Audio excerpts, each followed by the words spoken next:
योग दर्शन के समाधिपाद के 7वें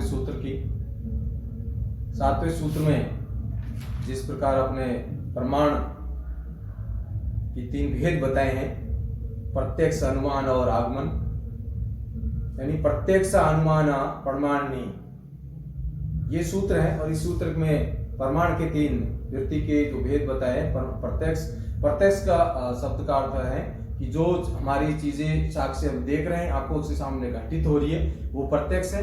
अनुमान, जो किसी चीज का हम अनुमान लगाते हैं, अटने लगाते हैं ऐसा शब्दों को लेकर। और आगमन है यानी वेदों द्वारा की हुई बातें या शास्त्रों द्वारा कही हुई बातें या महान दार्शनिकों द्वारा कही हुई बातें, कि जिस प्रकार जैसे विवेकानंद ने कहा, जागो उठो जब तक मत को लक्ष्य को प्राप्त नहीं कर ले। यानी इस स्वरूप को हम मानते हैं कि जो विवेकानंद जी ने कहा है वो सत्य का है, उसी सत्य के आधार पर आज की युवा पीढ़ी को भी करना चाहिए। तो प्रत्यक्ष, अनुमान और आगमन, ये प्रमाण वृत्ति के 3 भेद हैं और अन्य किसी भी वृत्ति में भेद नहीं कहे गए, केवल इसी में कहे गए हैं। और इसके क्लष्ट स्वरूप और प्रमाण वृत्ति की यानी प्रत्यक्ष क्लष्ट स्वरूप और अक्लिष्ट स्वरूप भी देखेंगे। तो प्रत्यक्ष के अक्लिष्ट स्वरूप अगर बात करें, जैसे मान लो आपने समाज में अच्छा काम किया या आप एग्जाम में या किसी में अच्छे नंबर ले यार, स्कूल द्वारा या समाज द्वारा सम्मानित किया जा रहा, आप उस मंच पे जाते हैं, आप वहाँ बैठते हैं और सामने आपको महसूस होता है कि अब मैं जाऊँगा और मेरे वालों के साथ साफे के साथ या सोल उड़ाकर मेरा सम्मान किया जाएगा। तो एक सुखद अनुभव आप महसूस करना, क्लिष्ट स्वरूप में नहीं, अक्लिष्ट स्वरूप में आप सुखद अनुभव कर रहे हैं। तो यह प्रत्यक्ष का अक्लिष्ट स्वरूप ये है कि आप जा रहे हैं, सम्मान आपको किया जा रहा है और आप वहाँ सभी सामने आपके तालियां बजाएगी, ऐसा आप अनुमान विचार लेते हैं मन में। तो ये उसका सुखद प्रत्यक्ष रूप से सुख आपको भोगने को मिल रहा, आप ऐसा महसूस कर रहे हैं। अब प्रत्यक्ष का क्लिष्ट स्वरूप क्या होगा? प्रत्यक्ष का क्लिष्ट स्वरूप, जैसे मान लो आप रास्ते से जा रहे हैं, खेतों में काम कर रहे हैं और अचानक आपके सामने हिंसक पशु कोई आ जाता है, चाहे मानो सांप आ जाता है या बैल कोई आपकी तरफ भागता है या चीता आपकी तरफ भागता आ रहा है, तो आप भय महसूस करेंगे उसके अंदर, भाई अब क्या होगा, मेरे पे हमला हो जाएगा, मेरी मृत्यु भी हो जाएगी। ये दुख आपको पैदा करना, दुख महसूस जो है हो रहा है, ये आप प्रत्यक्ष क्लिष्ट स्वरूप है। दूसरी वृत्ति, प्रमाण वृत्ति का दूसरा जो भेद बताया, वो क्या भेद बताया है? अनुमान लगाना। अनुमान से मतलब है, जैसे मान लो आप नदी के पास गए और पानी पी रहे हैं, नदी की जो पानी है वो मेटिया से हो गया, मिट्टी की तरह हो गया है, उसका स्तर भी थोड़ा बढ़ गया है। तो आप ये अनुमान लगा सकते हैं, ठंडी हवा भी आ रही है कि कुछ पहाड़ों में शायद बारिश हुई होगी, बारिश के कारण ही मिट्टी का रूप, नदी का रूप, पानी का रंग भी चेंज हो गया है, स्तर भी बढ़ गया है। तो आप एक अच्छा अनुभव लगा सकते हैं कि ये नदी। अब यहाँ इसका भी क्लिष्ट स्वरूप, अक्लिष्ट स्वरूप पढ़ेंगे। पहले आप अक्लिष्ट स्वरूप पढ़ते हैं। अक्लिष्ट स्वरूप से मतलब जैसे मान लो आप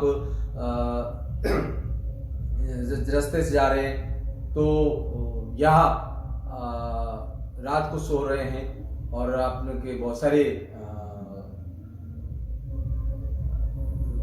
फसलें बो रखी है, अक्लिष्ट स्वरूप की बात करें, और पानी भी नहीं है और पानी देना भी है कल और फसलें सूख जाएगी, आप इस चिंता में सो रहे हैं। लेकिन अचानक आपको ऐसा अनुमान होता है, ठंडी हवा चलने लगती है और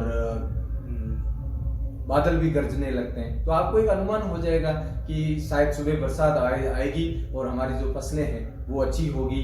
तो ये सुखद अनुभव आप अनुमान लगाते हैं इस प्रकृति की चहल पहल को देखकर। तो ये इस अनुमान का अक्लिष्ट स्वरूप हो गया। अब इस अनुमान का क्लिष्ट स्वरूप है जो दुखद घटना देने वाला है। मान लो आपने जौ की फसल या सरसों की फसल ले ली है और आपने, क्योंकि ये सर्दी के बाद गर्मी में पक जाती है, मतलब लगभग मार्च के बाद ले लेते हैं, इकट्ठी कर लेती है, और उस समय कई बार क्या होता है, बारिश का संभावना रहती है, रात को गर्जने हो गई कि सुबह बारिश आ जाएगी और मेरी फसलें जो है, गेहूं है या सरसों है, बाहर रखी हुई है, इकट्ठी की हुई है और उसमें रखी हुई नहीं है, तो खराब हो जाएगी। तो ये दुखद अनुमान आप उसमें महसूस करते हैं।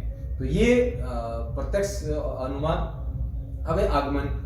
आगमन जो मैंने आप बात की कि वेदों द्वारा बताई हुई, शास्त्रों द्वारा बताए हुए शब्दों को हम मानते हैं। तो इसका अक्लिष्ट स्वरूप क्या है या क्लिष्ट स्वरूप हम मान लो, पहले क्लिष्ट स्वरूप पढ़ लेते हैं। जैसे वेद हम पढ़ते हैं, वेदों से पढ़ने से कि भाई आपको एक पुण्य मिलता है, मोक्ष की प्राप्ति होती है। अगर आपने उसमें प्रत्यक्षता महसूस होता है कि अगर आपने पाप किया है या आपने अनीति से कार्य किया है, झूठ कपट किया है, तो आपको उस पाप को भुगतना पड़ सकता है। ये पढ़ते पढ़ते आपको अनुभव होता है कि ऐसा नहीं करता तो शायद मुझे इस प्रकार की अनुभव नहीं होता। तो ये अक्लिष्ट स्वरूप में बात करते हैं। अक्लिष्ट स्वरूप में हम बात करते हैं, जैसे आप वेद पढ़ रहे हैं, आप शास्त्र पढ़ रहे हैं, उस शास्त्र पढ़ने के बाद आपको ऐसा महसूस होगा कि अब मुझे समाधि की हो जाएगी, स्वाध्याय हम मुझे करना पड़ेगा, स्वाध्याय करने से मेरी जो है चित्तवृत्तियों का निरोध हो जाएगा। ये आगमन का अक्लिष्ट स्वरूप है। तो अपने यहाँ पढ़ा कि प्रत्यक्ष प्रमाण के तीन जो भेद बताए, प्रमाण वृत्ति के तो तीन भेद बताए छठे सूत्र में। सातवें सूत्र में कहा था प्रत्यक्ष अनुमानगमा प्रमाणिनी, यानी प्रमाण के जो वृत्ति के जो भेद हैं, प्रत्यक्ष, अनुमान और आगमन, इन भेदों को अपने अर्थ समझा और उसके साथ क्लिष्ट स्वरूप समझा, अक्लिष्ट स्वरूप और क्लिष्ट और क्लिष्ट स्वरूप को समझने की कोशिश की किस प्रकार है। तो पूरे सूत्र में ये बताने की कोशिश की मनुष्य जो है उसकी विचारधारा किस प्रकार रहनी चाहिए, आने वाले समय में वो किस विचारधारा के चले इस जीवन में उतारने का प्रयत्न किया है। तो ये था 7वां सूत्र। आगे बात करेंगे 8वें सूत्र में। इसी के साथ जय हिंद, जय भारत।